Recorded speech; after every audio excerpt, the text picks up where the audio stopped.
V čase autonómnych systémov, tzv. Industry 4.0, sa čoraz viac dostáva do popredia otázka, či nie je náhodou lean management na ústupe. Určite nie. Skôr naopak. Princípy lean managementu nám umožňujú využiť plný potenciál nových technológií.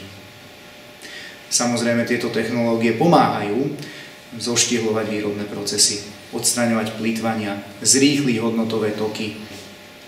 Ale bez toho, aby sme použili lean, veľmi často skončíme s tým, že technológie sú len drahým pozlátkom a vôbec sa nám vlastne nesplatia. Prínosom leanu je maximálny úžitok pre zákazníka. A lean najlepšie dostaneme pod kožu na skúsenostiach z praxe. Sériu školení lean managementu sme pripravili na ukážkach aplikácií a na simuláciách, pri ktorých si môžeme odskúšať, ako sa lean v živote nasádza. Ak sa aj vy chcete dozvedieť čosi viac o lean managemente, tešíme sa na vás na školení.